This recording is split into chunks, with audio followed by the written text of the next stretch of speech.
Alrighty, now this slide is out of order because I'm asking you to state with reasons where it's not differentiable, and I haven't told you where things are differentiable yet. So we're going to circle back to this slide. So let's talk about this theorem. If f is differentiable at a, then f is continuous at a. So differentiable implies continuity, but continuity does not imply differentiability. One of the ways something can fail to be differentiable is if it's not continuous. So functions are not continuous, are not differentiable.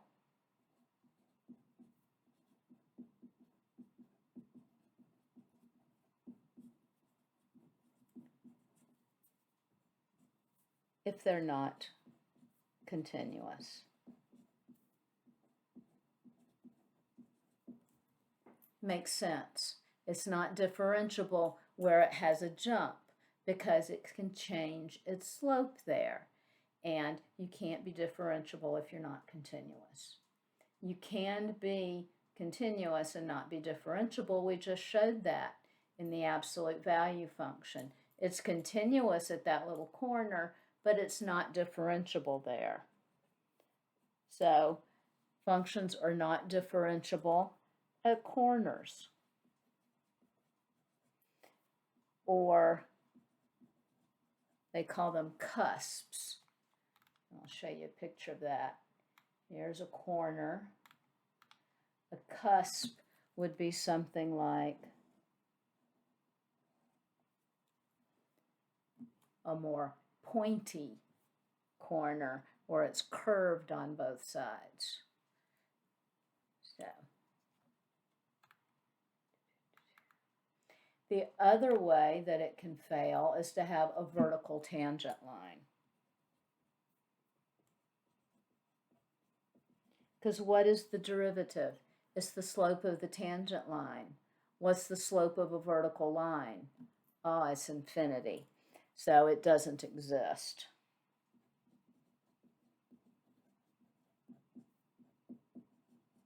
So those are the three ways that a function cannot be differentiable. And actually, this little cusp that I've drawn here also has a vertical tangent line. So it's double bad. It's got a vertical tangent line and it has a pointy bit. So let's go back and we'll look at practices number 41 through 44. And I'm going to go ahead and make them bigger so I can see them a little better. So going from left to right, number 41. What is the first place that it's not differentiable? And I'll write it down so it'll be in the notes. It's not differentiable at -3 because it has a corner. It's not differentiable when x is equal to 0 because it's not continuous. It's not differentiable at, it looks like about 2.5 because it has a vertical tan line.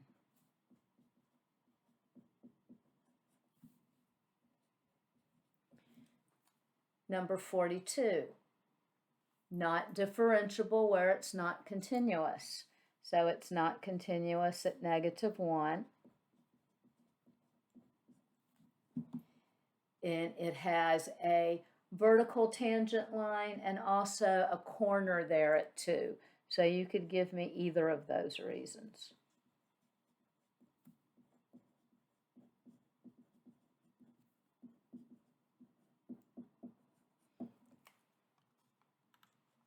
So take a minute, look at 43 and 44, decide what you think, and we'll come back and compare answers.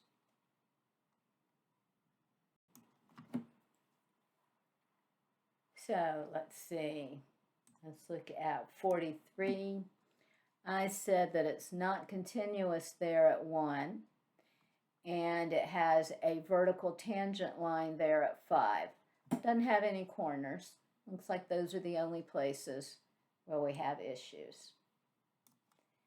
We're assuming that these graphs go on forever and ever in each direction.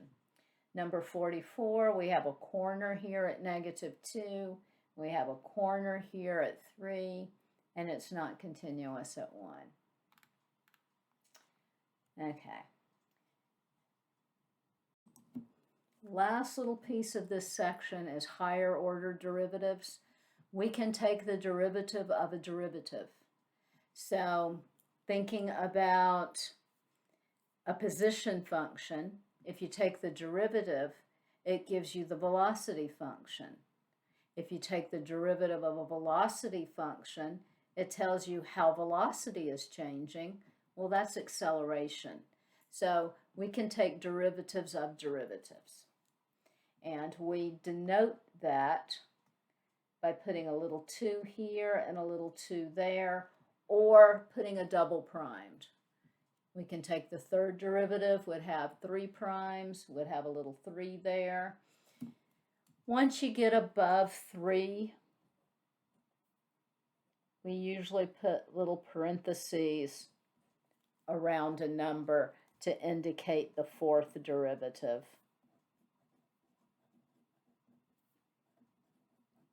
Just because that's a lot of little primed marks to put there. So first, second, and third, yeah, you probably will use primes. Once you get bigger than that, you would put a little number with parentheses around it. That indicates the derivative, not f raised to the 4th power. So let's find a second derivative. This is example 6.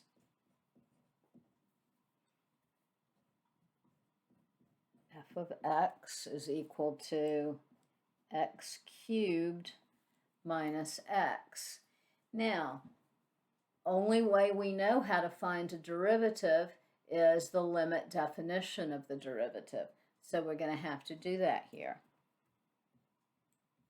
Limit as h approaches 0 of x plus h cubed minus x plus h, because I have to plug x plus h into f of x.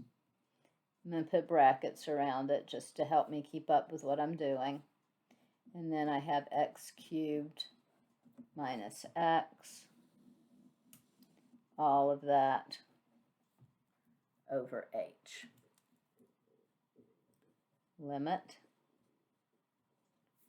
as h approaches 0, x plus h cubed is x cubed plus 3x squared h plus 3x h squared plus h cubed minus x minus h minus x cubed plus x, because everybody inside that set of brackets gets to have a brand new sign.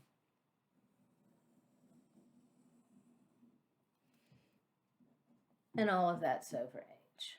So now is where the magic happens. X goes away with x. X cubed goes away with x cubed. Plain old x goes away with plain old x. I'm left with the limit as h approaches 0, 3x squared h plus 3x h squared plus h cubed minus h, all of that divided by h. And I think, hey, look, everybody in the numerator has an h. I'm going to factor that thing out.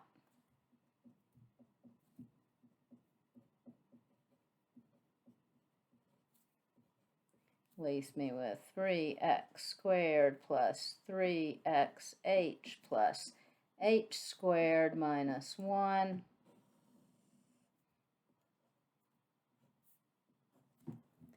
Now I plug in 0 everywhere I see h, so these two terms go away.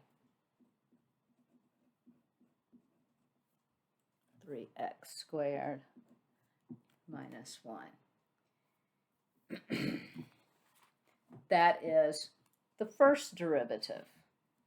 So f primed of x equals 3x squared minus 1. To find the second derivative, I have to do the limit as h approaches 0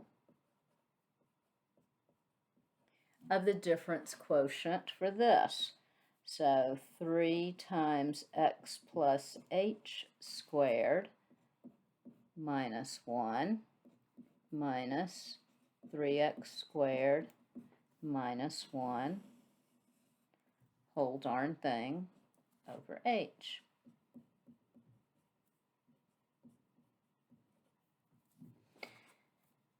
So x plus h squared, because I'm getting tired of writing, it's been a long day, is x squared plus 2xh plus h squared. So multiply everything by 3 gives me 3x squared plus 6xh plus 3h squared. And everybody here gets a brand new sign. Oh, I lost my minus 1. Magic will not happen if I lose my minus 1. And that's my favorite part, when the magic happens. Go away, go away, get out of here, get out of here. So I'm left with limit as h approaches 0, 6xh plus 3h squared over h.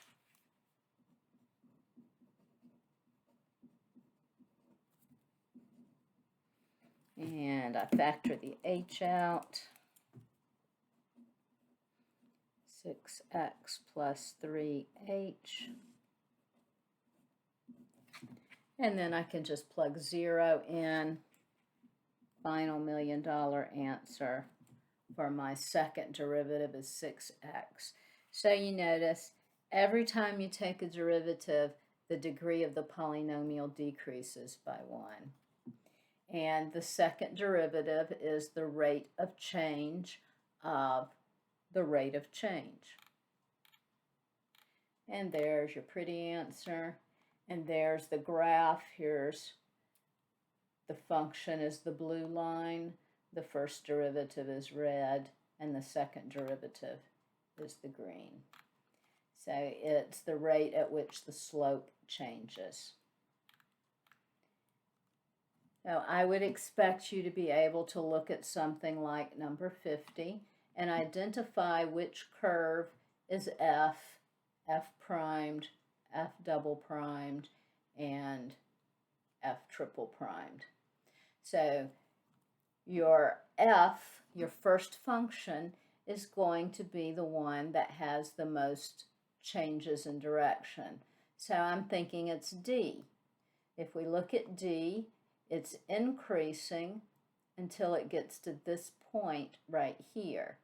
And this green line right here is positive while the black line is increasing. The green line is negative while this graph is decreasing. And then the green line is positive when D is increasing. So now let's look at the green line. The green line is decreasing until it gets to the y-axis. The blue line is negative until it gets to the y-axis. The green line is increasing after that, just like the blue line here. And then the blue line is always increasing, but it flattens out and has a horizontal tangent line there at the origin, and that's what A does. So it's Y, F, F primed, F double prime, F triple primed. And then this talks about exactly what I said earlier about velocity and acceleration. And I didn't talk about was the third derivative, which is also called jerk, because if you put your foot on the accelerator really fast, you're changing the acceleration, and what happens? You get a jerk. Or you stop really quickly, that's a jerk. So that's why it's called third derivative is jerk. And, yeah, just more notation. So derivatives of derivatives, limit definition of the derivative. Those are the big things from this section. Differentiability. You know everything you need to know now.